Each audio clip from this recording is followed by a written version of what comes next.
because I'd been through the Pentagon right after 9/11. About 10 days after 9/11, I went through the Pentagon and I saw Secretary Rumsfeld and Deputy Secretary Wolfowitz. I went downstairs just to say hello to some of the people on the Joint Staff who used to work for me, and one of the generals called me in. He said, "Sir, you got to come in. You got to come in and talk to me a second." I said, "Well, you're too busy." He said, "No." He says, "We've made the decision. We're going to war with Iraq." This was on or about the 20th of September. I said, "We're going to war with Iraq. Why?" He said, "I don't know." He said, "I guess they don't know what else to do."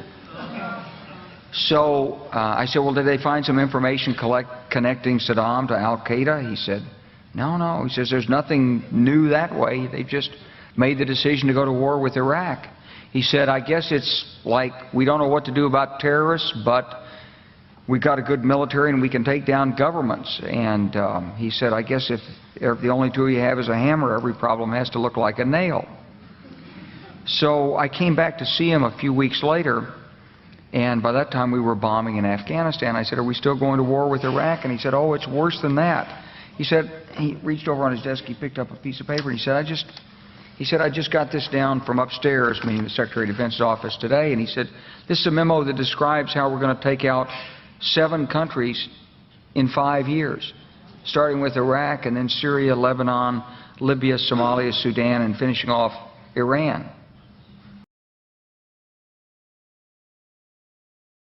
This is a memo that describes how we're going to take out 7 countries in 5 years, starting with Iraq. My fellow citizens, at this hour, American and coalition forces are in the early stages of military operations to disarm Iraq, to free its people, and to defend the world from grave danger. And then Syria. We had a chance to talk about a wide range of international issues, including the situation in Syria. And I have to say that all of us who've been seeing the terrible pictures coming out of Syria and Homs recently recognize it is absolutely imperative for the international community to rally and send a clear message to President Assad that it is time for a transition, it is time for that regime to move on, and it is time to stop the killing of Syrian citizens by their own government. Lebanon. They both had different reasons, the State Department and the White House, for wanting Israel to do it, encouraging them to do it, supporting them. Our Air Force worked very closely with the Israeli Air Force for months before this, not necessarily with a deadline, knowing when it would happen. It was always going to be whenever there was an incident, they would take advantage of an incident. The word I used was fortunate timing. When Hezbollah grabbed some of the Israeli soldiers in early July, that was then a pretext, I think that's the only word, for a major offensive that had been in the works a long time. Libya. Today we can definitively say that the Gaddafi regime has come to an end. The last major regime strongholds have fallen. The new government is consolidating the control over the country, and one of the world's longest-serving dictators is no more. Somalia. Well, violence isn't only on the rise in Afghanistan. In fact, it looks like America's shadow wars have now increased by 1.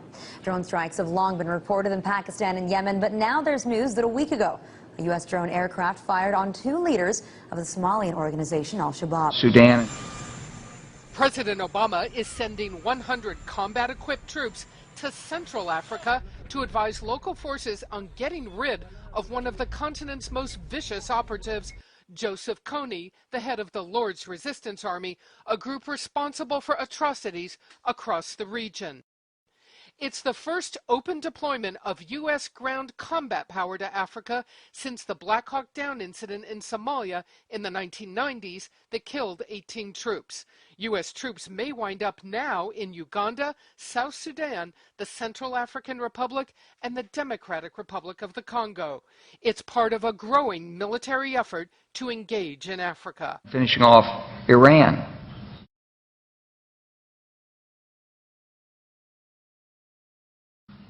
I said, "Is it classified?" He said, "Yes, sir." I said, "Well, don't show it to me." And I saw him a year or so ago, and I said, "You remember that?" He said, "Sir, I didn't show you that memo. I didn't show it to you." I'm sorry, what did you say his name was? I'm not going to give you his name. So go through the countries again. Well, starting with Iraq, then Syria and Lebanon, then Libya, then Somalia and Sudan, and then back to Iran.